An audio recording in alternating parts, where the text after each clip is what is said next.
청취자 여러분이 보내주신 직장 내 AI 자료들을 쭉 읽어보는데 머릿속에서 딱 한 가지 질문이 떠나질 않더라고요. 그래서 우리는 지금 AI를 두려워해야 하나 아니면 제대로 대비해야 하나? 사실 자료들을 보기 전에는 저도 좀 막연한 공포가 있었거든요. 근데 막상 파고들어 보니까 예상보다 훨씬 더 복잡하고 또 흥미로운 그림이 그려졌습니다. 자, 그럼 오늘 이 거대한 질문의 실체를 한번 제대로 파헤쳐보죠. 네, 오늘 우리가 마주한 가장 큰 미스테리가 바로 그 지점입니다. 한쪽에서는 IMF 총재 같은 분들이 AI가 일자리에 미칠 영향을 쓰나미에 비유하잖아요. 네, 정말 강력한 경고죠. 그렇죠. 그런데 다른 한쪽, 그러니까 실제 데이터를 들여다보면 완전히 반대 현상이 나타나요. 챗 GPT 출시 이후에 미국에서는 오히려 300만 개가 넘는 화이트 칼라 일자리가 새로 생겨났거든요. 와, 300만 개나요? 쓰나미가 온다는데 해변에 사람이 더 많아진 셈이네요. 바로 그겁니다. 오늘의 목표는 바로 이 모순을 풀어보는 겁니다. 이 상반된 신호대 속에서 진짜 현실은 어떤 모습인지 말이죠. 좋습니다. 쓰나미 경고와 늘어나는 일자리라 정말 흥미로운 시작인데요. 그럼 이 거대한 논의를 현실의 땅으로 딱 끌어내려줄 아주 구체적인 사례부터 시작해보죠. 텍사스의 한 피자헛 이야기입니다. 텍사스 플라노에 있는 한 피자헛 매장이 말 그대로 AI의 작은 실험실 같은 곳이더라고요. 고객이 전화하면 음성 AI가 주문을 받고 주방에서는 머신러닝이 조리 순서를 정해주고요. 네, 심지어 신입 직원이 토핑량이 헷갈리면 챗봇한테 물어볼 수도 있죠. 맞아요. 들어보면 분명히 유용한데 솔직히 이게 세상을 지배하는 터미네이터 같진 않잖아요. 그렇죠. 세상을 뒤엎는 혁명이라기보다는 뭐랄까, 업무를 좀 더 편하게 해주는 조수 같은 느낌이죠. 그리고 바로 이 지점이 AI의 현주소를 보여주는 아주 중요한 단서입니다. 어떤 단서 말씀이시죠? AI의 영향력이 마치 비 온 뒤에 땅에 물이 고이듯 굉장히 고르지 않게 퍼지고 있다는 겁니다. 아, 고르지 않게 퍼진다. 네, 소프트웨어 개발자한테는 당장 내 코딩 스타일을 바꿔야 하는 거대한 변화일 수 있지만 병동의 간호사에게는 아직 거의 체감되지 않는 먼 이야기일 수 있는 거죠. 아, 그래서 데이터가 그렇게 혼란스럽게 보이는군요. 어디선 난리가 났는데 다른 데선 또 너무 조용하고 그러니까 전체 평균으로 보면 변화가 별로 없는 것처럼 보일 수 있겠네요. 정확합니다. 그래서 오픈 AI 같은 회사는 생산성이 폭발했다 이렇게 발표를 하거든요. 네, 그렇죠. 근데 막상 미국이나 영국, 독일 같은 4개국 경영진 한 1,500명한테 물어보면요. 응답자의 86%가 지난 3년간 노동 생산성에 아무 영향 없었다. 이렇게 답을 해요. 완전히 반대죠. 86%나요? 그건 거의 대부분이네요. 네, 전문가들은 이걸 AI의 들쭉날쭉한 경계, 영어로는 jagged frontier라고 부릅니다. 이 비유가 정말 절묘한데요. 들쭉날쭉한 경계라. 네, AI가 마치 세계 최고의 수학자처럼 복잡한 미적분은 순식간에 풀어내면서도 정작 스트로베리라는 단어에 알이 몇 개 들어가는지 물으면 쩌쩌매는 모습을 빗댄 겁니다. 아, 그거 재밌네요. 수학 천재인데 간단한 단어 개수는 못 세는 동료 같은 느낌? 바로 그거죠. 특정 능력은 인간을 아득히 초월했는데 다른 부분은 어이없을 정도로 취약한 겁니다. 그렇다면 이 발전이 왜 이렇게 들쭉날쭉하고 또 우리가 상상했던 것보다 더디게 느껴지는 걸까요? 자료들은 그 답을 역사에서 찾고 있습니다. 전기나 인터넷 같은 범용 기술이 처음 등장했을 때를 생각해보면 쉬워요. 아, 그런 기술들도 처음부터 세상을 바꾸진 않았으니까요. 맞습니다. 전기가 발명됐다고 해서 하루아침에 모든 공장의 전기 모터로 바뀐 게 아니었거든요. 공장 설계 자체를 바꾸고 생산 라인을 재배치하고 노동자들을 재교육하는 데 수십 년이 걸렸습니다. 저는 자료를 읽다가 오픈 AI 회장 브레트 테일러의 비유를 보고 정말 무릎을 탁 쳤습니다. 어떤 비유였죠? 마치 우리 모두가 회계사인데 마이크로소프트 엑셀이 바로 지난 주말에 발명된 것과 같은 상황이라는 거예요. 아, 그 비유 정말 좋네요. 그렇죠. 지금의 혼란을 이보다 더 잘 표현할 수 있을까 싶어요.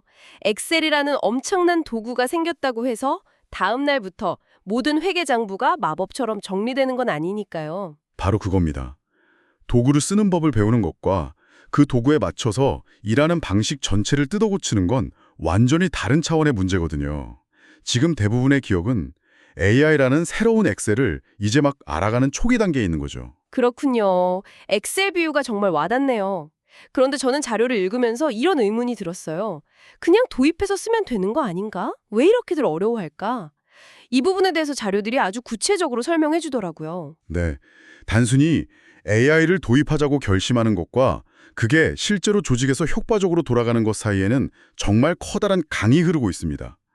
자료들은 그 강을 건너기 어려운 이유, 즉 장애물을 크게 세 가지로 나눕니다. 첫 번째는 행동적 문제예요. 행동적 문제요? 기술이 아니라 사람의 문제라는 거군요. 네. 역시 모든 일의 끝에는 사람이 있죠.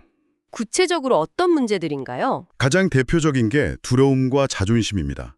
사장님, 제 일은 AI로 완벽하게 대체될 수 있습니다라고 말하고 싶은 직원은 아무도 없잖아요. 그렇죠. 당연하죠. 그래서 AI를 써서 좋은 성과를 내고도 그 사실을 숨기거나 아니면 내 일자리가 위협받을까 봐 아예 AI 사용을 꺼리는 경향이 나타나는 거죠. 충분히 이해가 되네요. 그런데 두려움만이 문제는 아니더라고요. 저는 글로포지라는 3D 레이저 프린터 회사 사례가 진짜 흥미로웠습니다. 아, 그 AI 영업 코칭 툴 이야기 말씀이시죠? 네, 최첨단 AI 툴을 도입했는데 결과가 완전히 실패했잖아요. 맞습니다. 영업사원들이 그걸 그냥 시끄러운 스팸 메일 취급하면서 무시해버렸죠. AI가 옆에서 계속 지금 이 말을 하세요, 이렇게 대응하세요 하고 지시하는 게 마치 잔소리하는 상사처럼 느껴졌던 겁니다. 그래서 이 회사가 결국 어떻게 해결했죠? 자체 툴을 만들었습니다. 핵심적인 차이는 실시간 코칭 대신 통화가 끝난 후에 요약과 분석을 해주는 방식으로 바꾼 거예요. 그리고 가장 중요한 건 이 분석 결과를 개인에게 통보하는 게 아니라 매주 열리는 팀 회의에서 다 같이 검토하는 차료로 섰다는 점입니다. 아, 개인을 평가하는 감시자가 아니라 팀 전체가 배우고 성장하는 도구로 인식을 바꾼 거군요. 네, 기존의 업무 흐름에 자연스럽게 녹여낸 거죠. 와, 그건 정말 중요한 지점이네요. 좋습니다. 그럼 두 번째 장애물은 뭔가요? 두 번째는 기술적 문제입니다. 우리가 흔히 생각하듯 AI라 플러그 앤 플레이처럼 간단하지가 않다는 거죠. 꽂기만 하면 바로 쓸 수 있는 게 아니다. 그렇죠. 모델을 특정 회사나 용도에 맞게 미세 조정하고 또 회사의 데이터를 가지고 훈련시키고 환각 현상이라고 하죠. AI가 막 거짓말을 지어내는 문제예요. 아, 그럴듯하게요. 네, 그런 걸 줄이는 데에 숨겨진 비용과 시간이 꽤 많이 듭니다. 모든 문제에 생성형 AI라는 맞는 칼을 쓸 필요는 없다는 말이군요. 저는 피자헛의 모회사인 얌브랜즈 사례가 이 점을 아주 잘 보여준다고 생각했어요. 맞습니다. 거기는 음성 주문을 받는 AI에 거대 언어 모델, LLM을 안 쓴다고 하죠. 네, 대신 훨씬 더 작고 특화된 모델을 쓴다고. 네, 그 회사 임원의 말이 아주 현실적이에요. 피자 주문 받는 모델이 세상에서 제일 유명한 경제학자가 누군지 알 필요는 없잖아요. 하하, 맞는 말이네요. 불필요한 기능이 많을수록 비용도 비싸지고 엉뚱한 답을 할 위험도 커지니까요. 그 지점은 정말 중요한 것 같아요. 모두가 맞는 칼에만 집중할 때 사실 더 작고 날카로운 과도가 필요한 문제가 훨씬 많다는 거군요. 기술적인 문제를 해결해도 자료를 보니 또 다른 복병이 있더라고요. 바로 조직적인 문제 말입니다. 네, 이건 시스템 전체를 봐야 보이는 문제입니다. 한 부서의 업무 속도를 높였더니 오히려 다른 곳에서 병목 현상이 생기는 경우죠. 아, 예를 들어 한 자료에 바이브 코딩이라는 개념이 나오거든요. 개발자들이 자연어 프롬프트로 코딩을 하니까 코드 작성 속도는 엄청나게 빨라졌습니다. 그런데 무슨 일이 벌어졌을까요? 불보듯 뻔하네요. 그 엄청난 양의 코드를 검토하고 테스트할 동료들이 부족해진 거죠. 바로 그겁니다. 코드는 막 쏟아지는데 그게 검토 대기줄에 산더미처럼 쌓여서 전체 프로젝트는 오히려 지연되는 상황이 벌어지는 거죠. 그래서 AI로 송장 처리 자동화했다고 자랑스럽게 보고했는데 알고 보니 그건 그냥 재무팀의 일이 더 많이 쌓였다는 뜻이었던 거죠. 하하, 정말 복잡하네요. 행동, 기술, 조직이라는 세 가지 큰 산을 넘어야 하는군요. 이 모든 논의는 결국 우리가 가장 궁금해하는 그 질문으로 이어집니다. 그래서 우리 일자리는 어떻게 되는가? 특히 한 자료에서 제시한 미래 조직 형태에 대한 비유는 정말 머리를 띵하게 만들더군요. 전통적인 피라미드가 아닌 다이아몬드 모양의 조직이 될 수 있다는 그 비유 말씀이시죠? 네. 중간 관리층은 두꺼워지는데 신입 직무가 있던 맨 아래층은 확 좁아지는 다이아몬드 형태. 이건 신입으로 들어가서 차근차근 배우며 성장하는 전통적인 커리어 사다리의 첫 번째 칸이 아예 사라질 수도 있다는 뜻이잖아요. 바로 그게 현재 불안감의 핵심입니다. AI가 자료 요약, 이메일 초안 작성, 기초 리서치처럼 과거 신입사원들이 하던 단순 반복 업무를 인간보다 훨씬 잘하니까요. 기업 입장에서는 굳이 비싼 인력을 뽑아서 이런 일을 시켜야 하나 하는 우려가 생기는 거죠. 그렇죠. 하지만 놀랍게도 지금까지 발표된 거시 데이터는 정반대의 이야기를 하고 있습니다. 앞서 잠깐 언급했지만 챗GPT 출시 이후 미국에서 300만 명의 화이트 칼러 일자리가 순증했고 실질 임금도 올랐습니다. 정말 의외네요. 심지어 화이트 칼라 직업이 다른 직업에 비해 받는 임금 프리미엄은 계속해서 커지고 있습니다. IMF 총재가 경고했던 쓰나미가 아직 해변에 도착하지 않은 걸까요? 아니면 우리가 생각했던 것과는 전혀 다른 종류의 파도인 걸까요? 후자일 가능성이 높습니다. 자료들은 중요한 구분을 제시하는데요. AI가 직업 전체를 대체하는 게 아니라는 겁니다. 아, 직업이 아니라? 네, 직업을 구성하는 수많은 업무 태스크 중 일부를 자동화한다는 거죠. 인간과 기계의 강점을 결합한 일종의 사이보그에 가까워진다는 겁니다. 사이보그요? 네, 로봇으로 완전히 대처된 의사가 아니고요. 끝없는 서류 작업에서 해방돼서 환자랑 대화하고 복잡한 진단에 더 많은 시간을 쏟을 수 있게 된 의사를 상상해보라는 거죠. 아, 그러니까 제 일이 사라지는 게 아니라 제 일에서 가장 지루하고 반복적인 부분이 사라져서 오히려 더 중요하고 창의적인 일에 집중할 수 있게 된다는 거군요. 나를 대체하는 게 아니라 나에게 초능력을 주는 도구처럼요. 바로 그 관점의 전환이 중요합니다. 그리고 바로 그 지점에서 기업과 정부를 위한 아주 중요한 조언이 나옵니다. 이 기술 변화에 숨 쉴 틈을 현명하게 사용하라는 겁니다. 특히 기업이 저지를 수 있는 최악의 선택은 젊은 인재 채용을 중단하는 것이라고 경고해요. 잠깐만요. 그건 좀 의외인데요? 신입사원들이 할 일이 AI로 대체될 거라면서 오히려 신입사원 채용을 멈추는 게 최악의 선택이라니요? 왜냐하면 바로 그 젊은 세대야말로 기존의 낡은 업무 방식에 얽매이지 않고 이 새로운 기술을 가장 자연스럽게 받아들일 AI 네이티브 세대이기 때문입니다. 아, 그들은 AI를 위협이 아니라 그냥 태어날 때부터 주어진 도구로 인식하거든요. 그들의 새로운 시각이 오히려 조직 전체의 변화를 이끌 동력이 될 수 있다는 거죠. 와, 그건 정말 신선한 관점이네요. 신입사원을 해고할 대상으로 보는 게 아니라 조직의 AI 전환을 이끌 핵심 동력으로 보라는 거군요. 자료에 나온 슈스미스라는 영국 로펌 사례가 바로 그런 경우죠. 맞습니다. 슈 스미스는 이미 이걸 실천하고 있어요.